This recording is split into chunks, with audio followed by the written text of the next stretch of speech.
Assalamualaikum warahmatullahi wabarakatuh. Welcome to the Tampan Podcast. Already have a story. Ya, balik lagi sama saya Rashid Dodo. Dan kita kali ini balik lagi ke episode The Tampan Podcast offline. Dan sekarang kita kedatangan one of special the basketball player of Indonesia. Ada Bang Isman Toyib. Thank you. Selamat datang di Tampan Podcast, Bang. Oke, terima kasih. Saya udah diundang ke sini. Wah, luar biasa sekali. Biasa.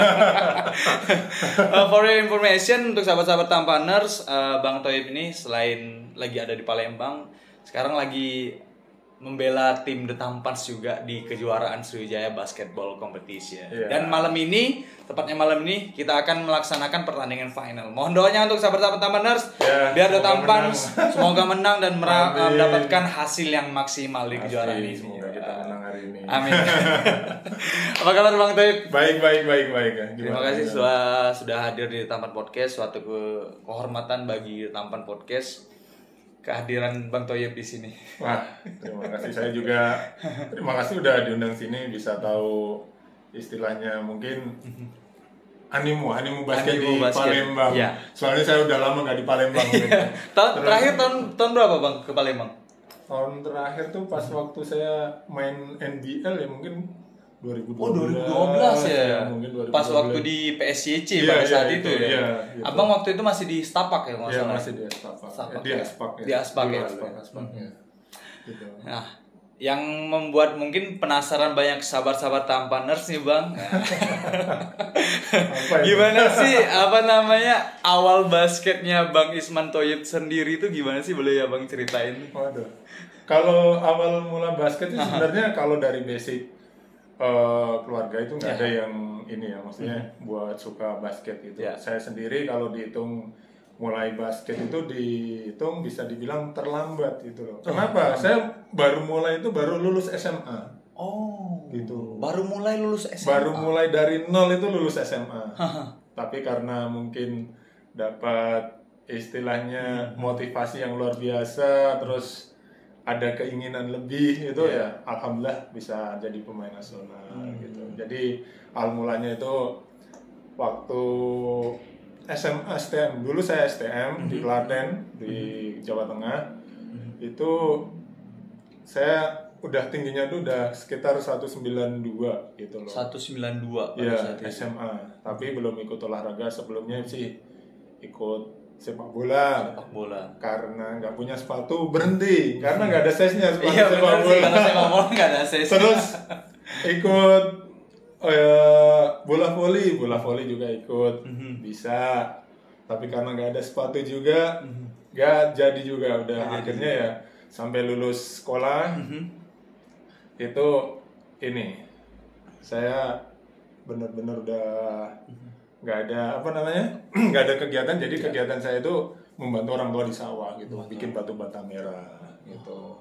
Tapi pas waktu di SMA itu saya udah dikasih tahu guru olahraga saya itu, dia bilang gini, Mas Taib kan udah tinggi gitu kan, coba aja ikut olahraga basket gitu. Sedangkan saya itu basket apa juga nggak tahu, belum pernah ikut basket, belum pernah pegang bolanya gitu loh waktu SMA ya gitu.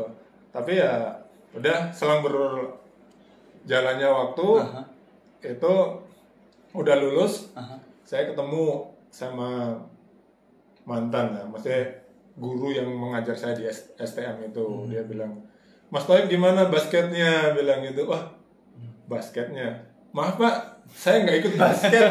Loh, dari dulu, waduh sayang banget waktunya, kita udah berjalan ini, aku kira udah latihan basket. Belum, bilang gitu. Saya belum ikut basket. Ya cobalah Mas, dicoba dulu ini, coba aja datang gitu.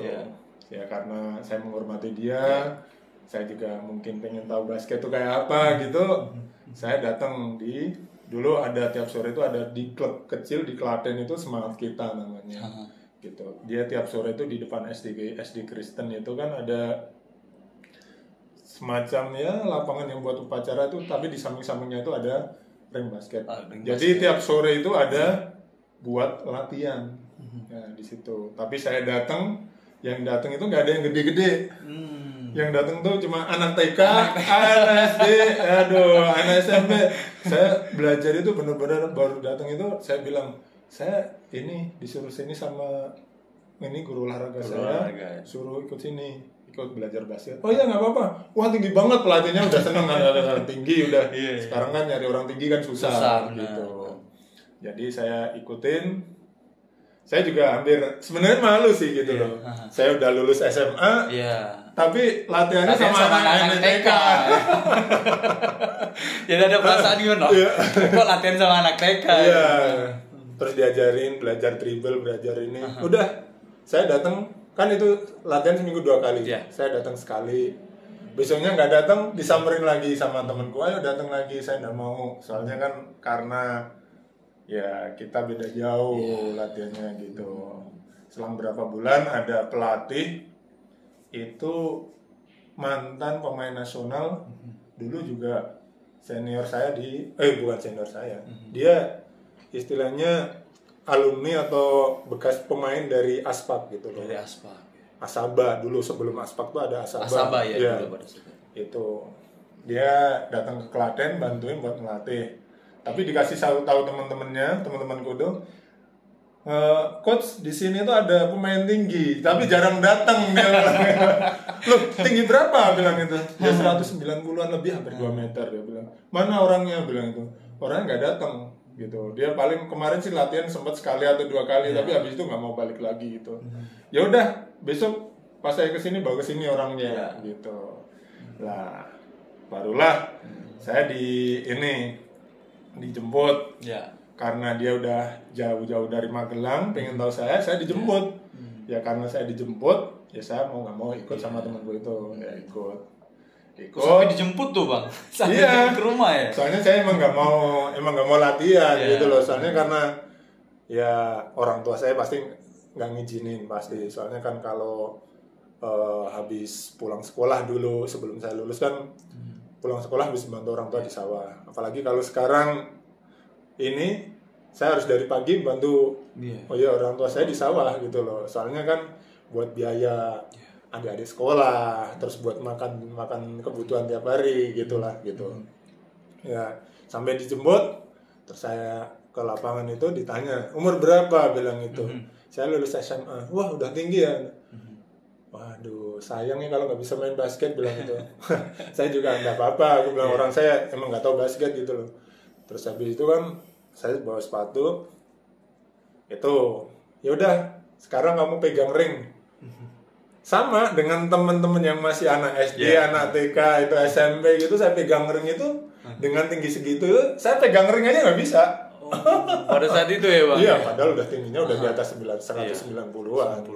Ya diketawain, udah masa segitu nggak bisa. Terus dia bilang itu, kamu nggak malu sama pelatihnya? Diketawain gitu. Dalam hatiku enggak, soalnya kan ngapain malu, orang saya nggak bisa gitu kan. Terus dia bilang ini, udah gini, saya kasih istilahnya program lah gitu. Kamu seminggu latihan sama saya 2 kali. Nanti saya sempetin datang dari Magelang ke sini. Itu, tapi maaf. Tapi sebelum itu kamu harus lakuin lari minimal 3 kilo sehari. Lari 3 kilo jogging. Iya, jogging. Ya, saya coba. Oke, saya bilang gitu. Saya coba. Habis itu saya coba, saya deal coba ini, tapi saya bilang orang tua saya tetap nggak boleh. Ya satu-satunya cara ya kalau pengen ngelakuin program itu cuma lari doang kan. Jadi kalau tiap pagi habis sholat subuh saya lari gitu 3 kilo. 3 kilo. Itu hampir setiap hari itu. Hampir tiap hari nyeker. Karena nggak ada sepatu kan ya, pokoknya ya itu sepatu saya udah dulu kalau pas basket tuh kakinya nekuk gini udah karena nggak bener-bener karena nggak punya size dan nggak tahu kita harus beli di mana kan nggak tahu gitu kan, karena nggak ada koneksi, nggak ada apa gitu. Habis itu udah baru sejalan sebulan apa 2 minggu gitu ya. Terus habis itu pokoknya dikasih ini, saya ngejalanin itu kurang lebih ya dalam waktu singkat itu saya dicoba lagi.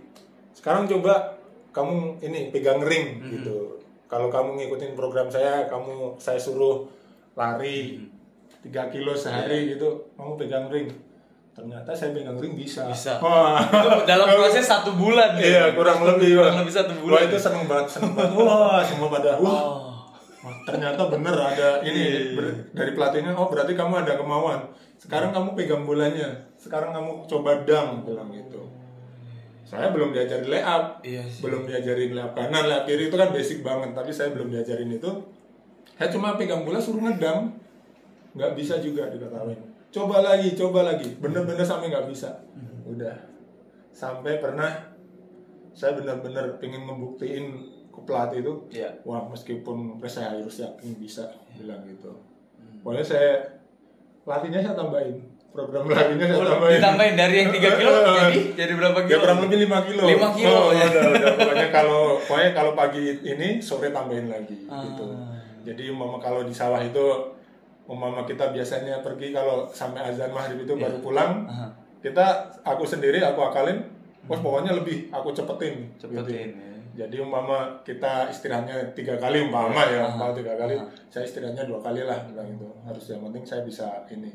Soalnya tantangan, kalau saya kan tantangan itu, dapat challenge, dapat tantangan itu saya wah masa nggak bisa gitu, harus bisa gitu. Soalnya kalau ini harus berpikir positif, nggak ada yang nggak bisa gitu. Kalau selama kita mau berusaha, kita pasti bisa gitu.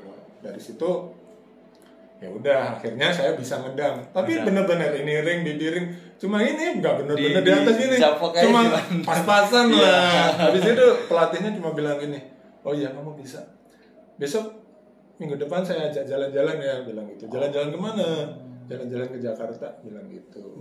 Udah dari situ saya diajak jalan-jalan, saya bilang orang tua saya tuh kalau nggak salah berangkatnya tuh Kamis sore kalau nggak salah.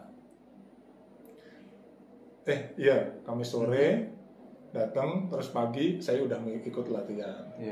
Ikut latihan tuh bener-bener sampai Jakarta itu di aspak kan dulu kan. Langsung di aspak. Iya, langsung diajak ke aspak, dikenalin di aspak, ditanya sama pelatihnya, kamu tahu ini? Riko Hantono? Nggak tahu. Kamu tahu Andi Batam? Nggak tahu. Denny Sumargo? Nggak tahu. Terus kamu tahunya siapa? Saya nggak tahu siapa-siapa. Padahal itu sekelas mereka itu udah tim nasional semua, timnas semua. Udah itu. Saya benar-benar nggak tahu. Aduh, gimana ini? Katanya mau jadi pemain basket. Aku dalam hatiku, siapa yang jadi mau pemain basket? Saya di sini cuma diajak jalan-jalan. Diajak jalan-jalan ya. Terus ya sorenya baru diajak latihan bareng. Jadi latihan bareng itu buat fun aja sebenarnya kan, ini karena ada kayak seleksi mungkin ya, seleksi ada pemain-pemain muda dari daerah mana itu kan diajakin suruh latihan gitu. Pemusatan latihan lah ya, TC lah jatuhnya. Iya, seleksi gitu. Seleksi. Itu ada berapa orang gitu kan. Saya bener-bener layup kanan nggak bisa, layup kiri nggak bisa. Cuma saya ini sama pelatih saya. Oh, dapat bola dang. Aku dalam hatiku ngedang aja pas-pasan. Tapi dapat bola suruh dang. Tapi kan dulu kan ya meskipun ini yang traveling itu udah biarin aja gitu. Karena udah belum tahu aturan juga gitu kan, mereka juga menyadari. Belum sedetail sekarang sih peraturannya juga. Iya, kalau dulu kan itu habis itu udah selesai pulang kan di sana cuma 2 hari. 2 hari pulang, terus ya udah kembali ke awal lagi. Saya ke sawah, nggak ada apa-apa, udah nggak ada latihan basket lagi. Terus pelatihnya nyari lagi, ayo latihan, kamu nggak pernah latihan lagi ya? Enggak, saya nggak pernah latihan. Karena emang jujur sih orang tua itu nggak mendukung, maksudnya dari awal itu ya kamu udahlah nggak usah aneh-aneh gitulah, kamu bantu orang tua aja, bantu orang tua buat nyari istilahnya buat meringanin beban orang tua, bisa bantu adikmu sekolah kalau kita punya hasil dari jual batu bata itu gitulah.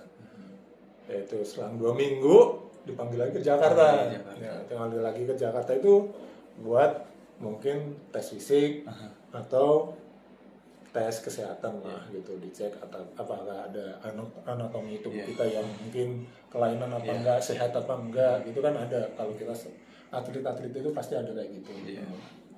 Nah itu bilang ke orang tua saya, Pak besok ini ya ininya diajak jalan-jalan lagi ke Jakarta. Loh lagi, kenapa? Bilang, ada apa? Bilang gitu. Nggak, jalan-jalan lagi aja gitu. Tapi sebelum dari situ, sebelum saya berangkat ke Jakarta lagi, yang kedua ada istilahnya tuh pengurus dari semangat kitanya itu bilang, itu yang bikin motivasi sampai sekarang tuh saya ingat, kamu tuh orang Klaten, kamu harus jadi kebanggaan orang Klaten, atau jangan malu-maluin orang Klaten kalau di sana gitu. Saya juga nggak tahu maksudnya apa kok jangan malu-maluin, harus bikin bangga. Saya juga nggak tahu. Saya juga ke Jakartanya itu, yang kedua itu buat ngapain juga nggak tahu gitu kan. Ya udah, saya bilang oke, saya siap, ya saya komit lah gitu. Balik lagi ke Jakarta. Habis balik Jakarta lagi, kita tes di kayak di track, stadion track gitu. Track ya. Ya, itu ada juniornya, ada apa itu. Saya ikut latihan situ. Target suruh lari itu sama pelatih fisiknya itu 10 kilo itu kalau di track itu kan satu putaran tuh 400, jadi 25 kali putaran. Ya, dari situ dites lah Bang. Dites, enggak harus itu. Emang targetnya 10 kilo gitu. 10 kilo itu. Saya baru latihan baru muterin dapat 9 tuh karena cuaca di Jakarta panas. Panas. Saya tuh baru 9 tuh aduh udah gak kuat nih. Cuma karena inget kata-kata yang itu motivasinya tadi itu jangan ini udah wah aku paksa gitu. Aku paksa sampai 16 tuh sampai pelatih fisiknya itu bilang stop gitu. Udah nggak usah diterusin daripada soalnya kan kondisinya drop udah ini ya gitu kan takutnya malah jadi bahaya gitu. Gak bisa melanjutkan kegiatan selanjutnya mungkin ya. Iya. Tapi aku paksain gitu. Sampai 25. Sampai 25 gitu. Padahal baru 16 itu kan dihitungin kan sama pelatihnya. Ini dapat berapa? 1, 2, 3 berapa putaran itu. Saya ingat banget baru 16 itu pelatihnya udah stop, kalau nggak kuat udah stop. Saya nggak mau gitu. Langsung paksa sampai 25 ya, sampai 25 itu pelatihnya pada semua kan banyak temennya kan pada tepuk tangan gitu, pada ngasih minum gitu kan. Aku nggak mau dikasih minum, tapi aku lari. Jadi di pojokan itu ada pohon. Jadi saya begitu lari itu saya langsung meluk pohon, di situ muntah-muntah ya Bang. Tapi kalau dibilang ya Bang, dari apa? Kalau aku ambil sedikit ada satu apa ya? Yang Bang Toyib pegang, komitmen, tanggung jawab, dan satu lagi tadi yang ada motivasi yang jangan sampai malu-maluin orang Klaten. Ya kan? Dan juga aku ngambil sedikit dari kutipan Abang. Kata Abang tadi kan dari sosok orang tua juga tidak mengizinkan. Dan awalnya juga Bang Toyib juga tidak interest nih ke basket. Nah, yang aku boleh tahu bagaimana proses Abang itu mulai menyukai atau interest ke basket? Bagaimana pada saat itu? Sebenarnya gini, tetap nggak interest sih sebenarnya. Tetap nggak interest ya? Soalnya saya tuh masih bingung. masih bingung di Jakarta ini kan. Katanya menjadi pemain basket datang suruh lari. Suruh lari, aduh. Habis itu saya dari yang datang kedua itu saya sampai 5 bulan tuh nggak balik. Padahal izinnya tuh paling Jumat Sabtu Minggu 3 hari. Saya sampai 5 bulan tuh nggak 5 bulan nggak balik ke Klaten. Gitu. Masih di Jakarta. Bahkan yang di rumah orang tua saya itu nanyain sampai datang ke lapangan seminggu nggak balik. Lu kemana anak lu? Kan biasanya kemarin seminggu ya. Ini 5 bulan. Mungkin kalau sekarang sampai keluar lagunya kenapa nggak pulang-pulang? Ada lagunya jadi. Itu karena ya benar. Jadi orang tua saya mungkin karena kita biasanya buat kerja bareng apa itu kenapa nggak pulang, ada apa pasti kan orang pasti tua ada pertanyaan ada orang tua khawatir juga gitu kan. Tapi saya alhamdulillah saya udah ikut latihan di juniornya Aspar gitu. Meskipun baru mulai dari nol lagi di situ. Pas orang tua saya nanya ke pelatihnya yang di Klaten itu, nggak apa-apa, nggak usah khawatir. Sekarang ini anak ibu Mas Toyib udah jadi pemain basket di Aspak, bilang tuh. Basket itu apa? Masih belum tahu, kalau orang tua saya nggak tahu kan. Basket itu apa? Bilang gitu. Wah, nanti bisa nonton di TV lah, dia bilang gitu. Masa? Bilang gitu ya, pokoknya orang tua Masih saya belum percaya pada saat itu ya? belum aja. Akhirnya saya latihan di situ karena belum ada handphone di rumah. Kita belum nggak pernah nyurat karena udah ada kata dari pelatihnya aman, udah ditunggu aja nanti paling juga balik, bilang gitu. Barulah datang kalau IBL dulu ya, kalau IBL itu ada putaran, jadi seri itu kan pindah-pindah ke kota-kota. Nah itu pas main di Solo. Pas main di Solo saya masih junior, saya latihannya di junior. Itu kan main di Solo itu main terakhir malam Minggu. Saya itu Jumat malam itu suruh berangkat dari Jakarta, suruh pulang. Terus saya di Solo suruh ngundang orang tua, maksudnya orang tua muda aja, suruh nonton. Meskipun saya nggak main kan, suruh nonton biar tahu basket tuh kayak apa gitu kan. Orang tua saya tuh nggak mau.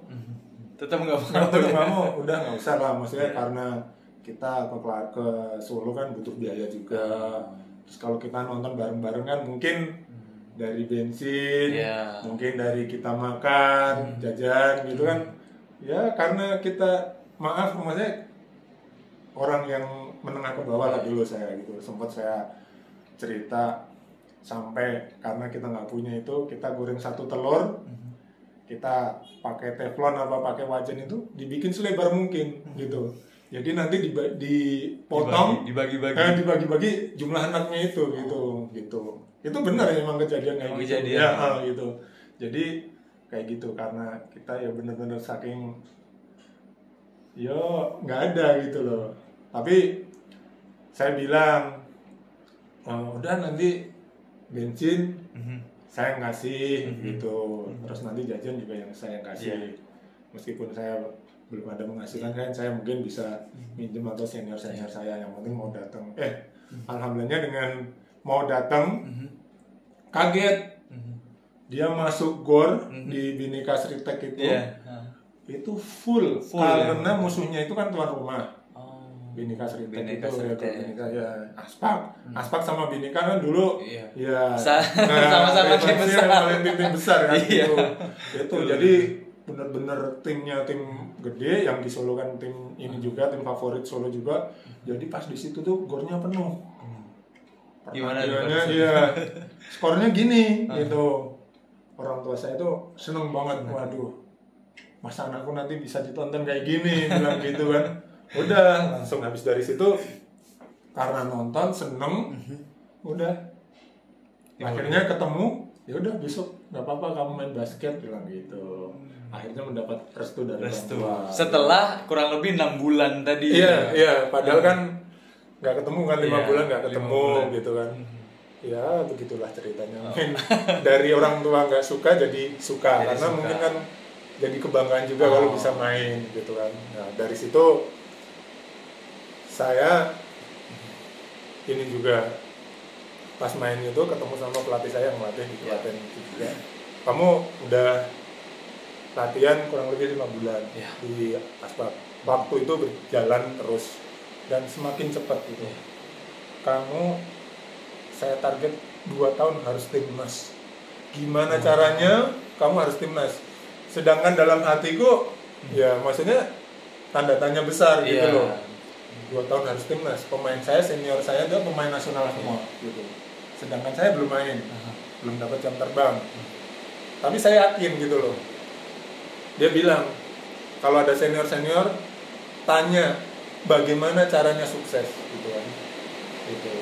Gimana caranya sukses biar bisa kayak mereka lah gitu. Saya benar-benar nanya ya resepnya ya ini kita harus latihan ekstra. Jadi sempat saya pernah latihan mungkin dulu ada Denny Sumargo sekarang ini kan artis juga itu kalau saya bangunnya lebih siang daripada senior saya dimarah-marahin.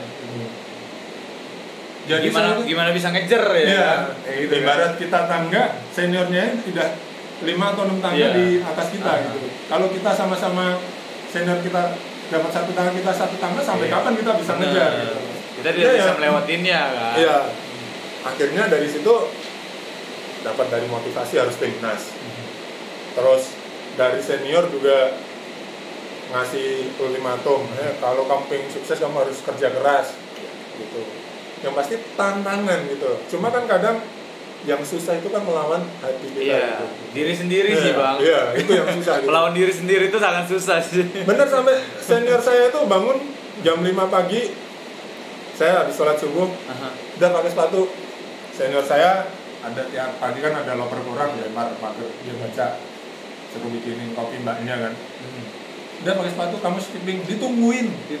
Iya, tiap hari ditungguin, dia baca koran, ambil ngopi, senior saya, terus ditungguin sampai suatu hari itu kamu harus ada skipping kan macam-macam. Iya. Ada single, ada double, Iya, ada yang double. macam-macam gerakannya lah.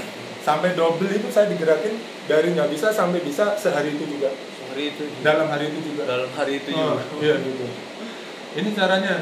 Saya kaget, senior saya tuh masih nyeker, habis itu ngopi, dia nyontoin itu bukan double malah triple. Gini loh caranya, wah. Saya tuh bingung. Ya udah kamu praktekin sampai bisa. Dia masih baca koran sambil lihat gitu kan. Sampai saya bisa. Padahal saya bisanya juga paling sekali 2 kali. Oh, udah bisa ya? Besok tambah lagi. Mama sekarang 10, besok 20. Gitu. Tiap hari. Jadi ekstranya gini. Kalau dulu saya pengalaman, pagi mungkin latihan skipping. Kalau nggak lari. Terus nanti makan, mandi, istirahat, sudah ada istirahat. Kita nyiapin latihan yang buat senior. Jadi masukin gula, bawain air minum, nyiapin semuanya. Habis itu kita latihan bareng-bareng ke lapangan. Ke lapangan 2 jam. Habis itu balik, ada senior lagi. Kamu kapan majunya kalau cuma latihan? Cuma 2 jam. Cuma 2 jam ini terus ini. Kamu nge-gym? Tiap hari nge-gym. Sampai senior saya itu sampai bilang ini, kamu mau jadi bodybuilder atau mau jadi pemain basket tiap hari nge-gym? Saya bilang senior saya yang lain itu, saya katanya kalau latihan nge-gym dikira mau jadi enggak. Itu salah itu bilang itu. Kamu itu istilahnya kalau nge-gym itu buat nguatin badan, bukan gedein badan gitu. Kadang kan mindsetnya beda-beda gitu. mindsetnya Pak. Gitu. Udah, habis itu ya wes setiap hari. Jadi ada yang ngajarin skipping, ada yang ngajarin mungkin di lapangan ini gerakan-gerakan ini. Di luar lapangan itu nanti ada nge-gym. Habis itu makan istirahat 1 jam 2 jam, nyiapin lagi buat latihan sore. Latihan sore kan latihannya itu pagi sore kan. Tiap hari itu pagi sore terus. Terus latihan sore 2 jam, pulang kita makan mandi, mau istirahat nggak bisa. Denny Sumargo datang, kamu ngapain jam segini tidur? Nah, gitu. Itu motivasi juga. Terus saya bilang, iya kak, mau kemana? Ayo kita cari ini, main basket gitu. Jadi kita datang ke komplek-komplek perumahan gitu, mana ada komunitas basketnya, kita main bareng gitu. Main basket gitu. Jadi kan kita juga kalau latihan kalau nggak diaplikasiin, bisa gitu. juga sih. Jadi gitu di situ aplikasi sering main. Untuk meningkatkan jam terbang juga ya. Terus itu kan buat nambah temen juga. Nambah relasi, silaturahmi gitu. ya kan. Iya, dari situ. Saya pasti dari situ karena kerja keras, karena ini tahun kedua saya udah main gitu loh. Karena mungkin improve lah, improve saya udah main. Tahun ketiga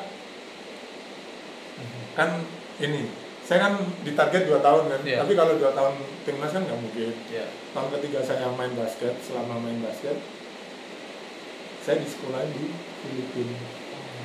Karena mungkin ya bersyukur ya karena saya sendiri, mungkin karena hasil kerja keras karena ini kan saya di sekolah di Filipina, jadi di Universitas Perpetual itu jurusan hotel restoran manajemen. Jadi di mana tiap pagi saya ikut beasiswa dari kampusnya itu. Tiap pagi sampai siang mungkin jam 6 sampai jam 12 itu latihan basket. Nanti habis pulang baru kuliah malam. Itu tiap hari juga. Gitu. Tapi nggak keberatan sih ya Bang ya. Karena pada saat sebelum ke Filipina itu Bang Toyib udah setiap hari juga latihannya. Iya. Cuma ya pasti beda gitu. Di porsi latihannya, porsinya kan beda gitu. Dan di situ kan kenapa saya dikirim di Filipina kan mungkin di sana kan lebih, di Indonesia bagus, kalau di Asia Tenggara kan mungkin Filipina kan dulu kan mungkin sampai sekarang kan mendominasi kan. Ya, dominasi. Baru yang kemarin aja. Ya, mendominasi. Saya sekolah sana buat cari pengalaman. Ya alhamdulillahnya sejak baru setahun di Filipina itu saya langsung panggil timnas. Dipanggil timnas gitu. Karena mungkin saya sekolah di sana saya dipanggil timnas. Jadi ya alhamdulillah saya berkat dari sekolah Filipina itu saya bisa jadi pemain nasional tahun 2007. Ya, alhamdulillahnya juga bisa dapat medali perak gitu. Itu SEA Games SEA Games itu. Wah, alhamdulillah. Dari situ saya senang banget.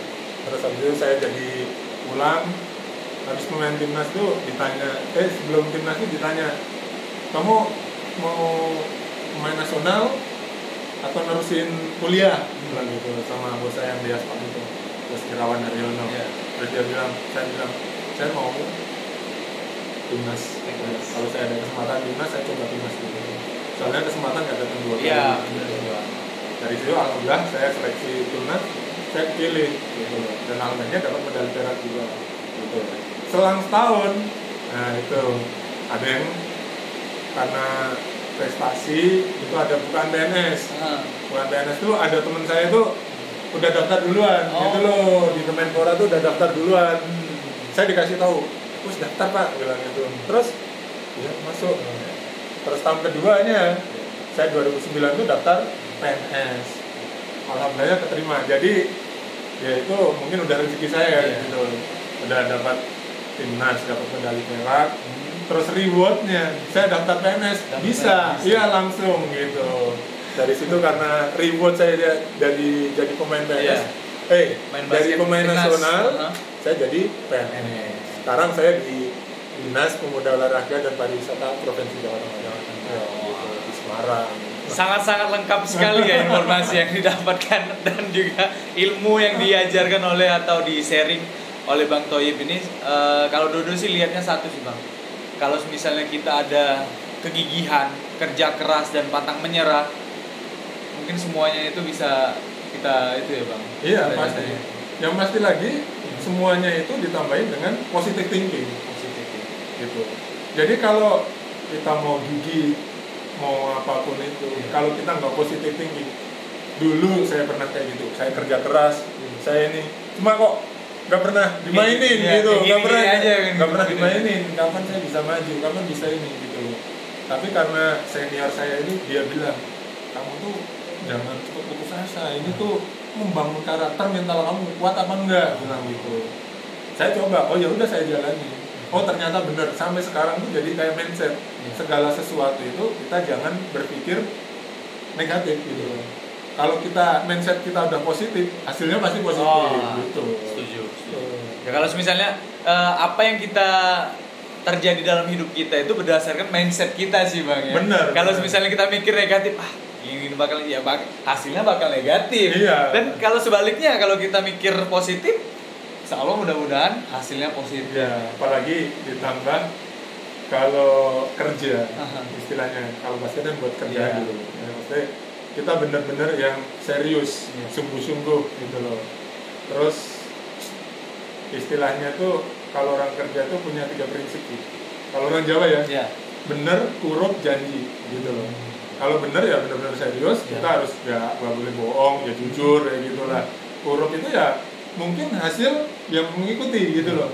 Jadi kalau kita umpama kerjanya benar, hasilnya pasti bagus. Ya gitu loh. Janji ya sesuai janji kita. Karena kita kan pasti ada janji sama orang, mau bikin komitmen apa-apa, tanggung jawab. Tanggung jawab itu. Yang selalu harus kalau kerja itu ya kayak gitu, buat prinsip lah. Prinsip ya. Luar biasa banget guys, emang guys ya. Ilmu yang di sharing oleh Bang Thoyib ini mengajarkan kita semuanya itu harus positive thinking.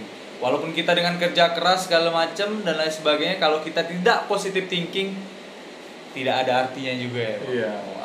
Nah sekarang Bang Thoyib juga sebagai PNS di Dinas Pemuda Olahraga Provinsi Jawa Tengah. Iya. Yang Dodo mau tahu nih, Bang Thoyib juga kan masih aktif nih di IBL, ya kan? Kemudian PNS juga. Gimana sih ngatur waktunya, Bang? trik ngatur waktunya gimana sih? Ngatur waktunya. Sebenarnya saya ini juga bersyukur juga ya. Maksudnya gini. Kadang orang-orang tuh mikirnya ini ya, karena seperti yang saya bilang tadi, karena kita mungkin hasilnya karena saya udah pemain nasional, terus jadi PNS, terus PNS saya itu kan istilahnya kan di lingkungannya beda antara PNS sama lingkungan atlet kan beda gitu. Pas waktu itu karena saya PNS saya harus memilih gitu.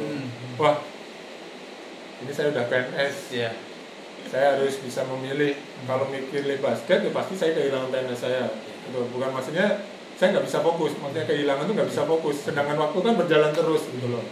Saya dulu rencana mau mikir adalah saya tinggalin basket, saya fokus di buat PNS. Ya, fokus PNS untuk jangka panjang, buat keluarga, buat ini. Soalnya, tapi gimana caranya ini bisa berjalan beriringan itu?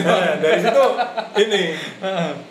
Dari situ karena saya waktu itu kan juara, masih juara, terus saya masih bisa berkesempatan buat main timnas gitu kan, dari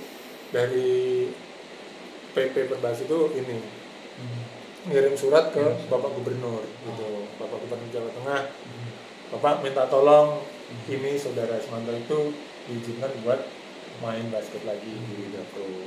Selain untuk main klub juga, yang pasti kan nomor 1 timnas kan buat orang Indonesia gitu. Terus saya dipanggil, ditanya kenapa kok nggak mau main, karena saya kan mikir udah suruh main klub lagi saya nggak mau. Soalnya saya udah pengen fokus di PNS. Saya pengennya belajar, ya udahlah. Basket udah saya tinggalin, saya udah fokus PNS. Nggak tahunya kalau udah namanya rezeki itu ada surat yang ditujukan Pak Gubernur Jawa Tengah. Terus saya dipanggil ke ini, ke kantor Gubernur, ditanya kenapa kok nggak main basket lagi? Kamu kan masih bisa kesempatan buat main timnas. Saya bilang, umur saya udah 30 lebih Pak. Bilang itu, mohon maaf, umur saya udah 30 lebih, saya pengen belajar buat kerja, saya bilang gitu. Ternyata Bapak Ganjar tuh malah mensupport saya. Enggak, kamu itu umurnya masih muda, bilang gitu. Selama masih bisa main basket buat tim nasional, saya dukung. Kalau enggak, selama masih bisa main pro, masih buat main IBL, saya dukung juga. Karena apa? Kamu tuh pegawai saya, PNS saya, dia bilang ASN gitu. Gitu.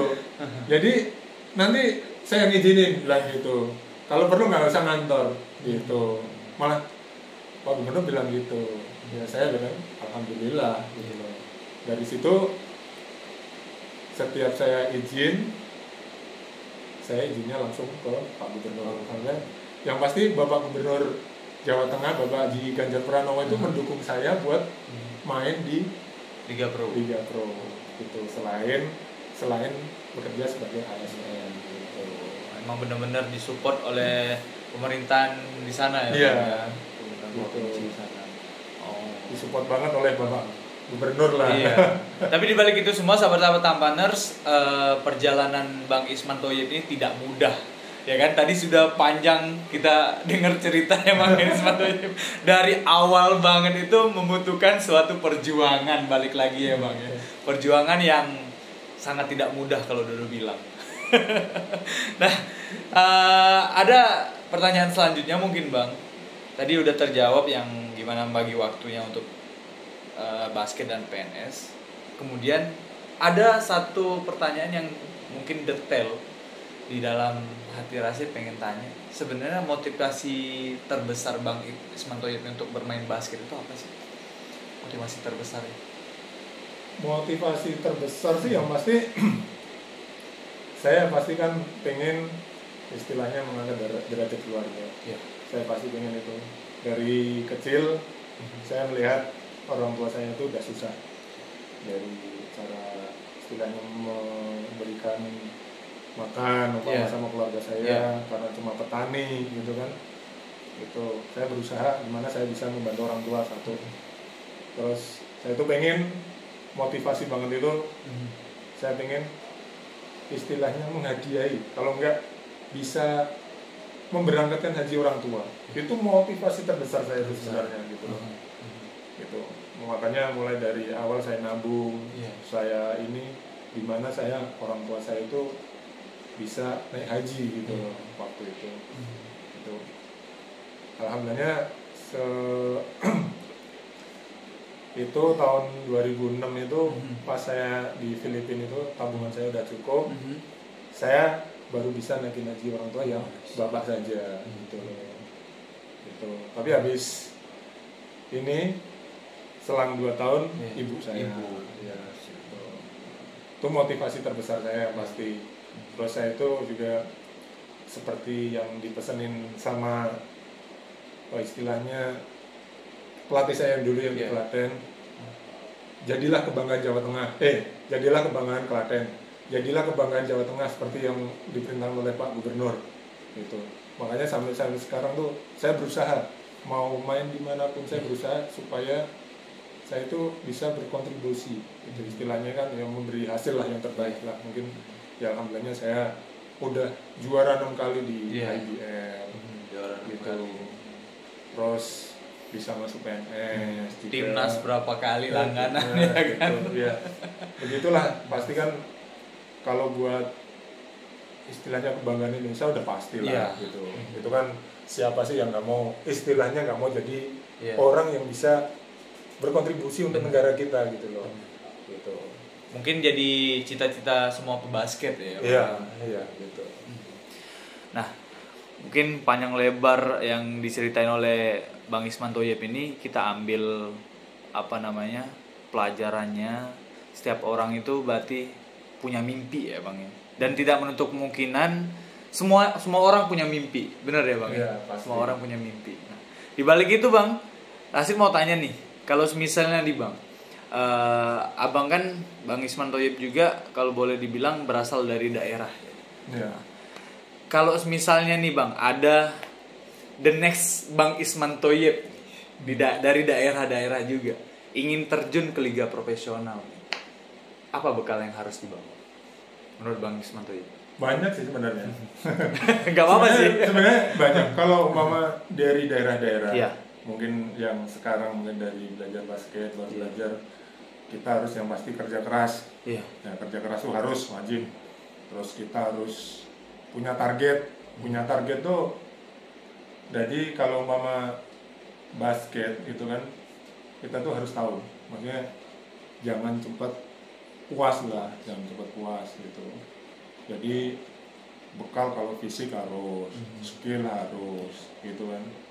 Terus mental juga harus.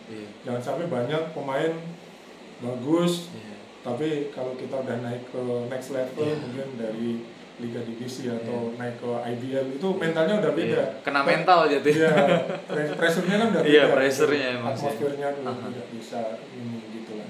Terus jangan lupa ya pasti minta doa dan dukungan orang tua gitu.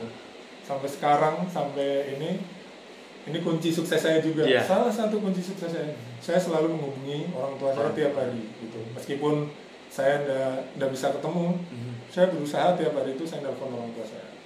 Sampai sekarang tiap hari gitu. Kalau sekarang mungkin lebih enak ada video call. Iya, ada video call. Kalau dulu kan SMS ya, mungkin SMS. Kalau dulu mulai kita sekarang lebih video call lah. Kalau dulu ini. Soalnya doa orang tua tuh wah luar biasa. Sangat mustajab lah gitu. Bisa dibilang kita ilmu sekolahan itu kadang kita nggak masuk logika. Tapi kalau udah doa orang tua itu pasti terjadi. Karena langsung utusannya dari Allah. Iya. Jadi itu doa orang tua. Mohon restu sama doa orang tua itu udah harus wajib gitu. Masya Allah, benar-benar luar biasa sekali. Dodo juga dapat banyak ilmunya di sini. Mudah-mudahan podcast dengan Bang Isman Thoyib ini memberi dampak positif atau memberi pelajaran, memberi ilmu untuk sahabat-sahabat Tampaners yang nonton, bahwasanya semuanya itu harus berasal dari restu orang tua juga ya Bang. Iya pasti. Iya. Luar biasa. Terakhir Bang, sebenarnya banyak sih yang mau ditanya sama Bang Isman Thoyib, tapi pertanyaan terakhir, kira-kira menurut Abang harapan untuk anak-anak basket yang ada di Indonesia maupun di Sumatera Selatan sendiri dan Kota Palembang sendiri apa sih kira-kira harapannya? Harapannya ya, aku harap semua ya, pemain-pemain muda yang ada di Indonesia, terutama di Palembang ini, ya kita bisa berkontribusi mungkin dari sekarang latihan yang serius supaya bisa kontribusi buat nama besar negara kita Indonesia. Gitu. Yang pasti kan bawa kebanggaan Indonesia di kancah dunia. Gitu. Apalagi bisa berprestasi. Soalnya kalau kita bisa berprestasi, kita tuh bakal terharu. Ini momen penting. Jadi lagu Indonesia Raya itu terdengar di luar negeri cuma kalau ada dua. Itu satu kalau ada acara kenegaraan, dua kalau kita ada prestasi di olahraga gitu. Dan itu akan bisa membawa kita itu terharu, nangis, bangga gitu. Gitu. Makanya kalau bisa ya kerja keras, istilahnya kalau ibarat ini bersakit-sakit dahulu lah. Bersakit-sakit dahulu, kita bersenang-senang kemudian.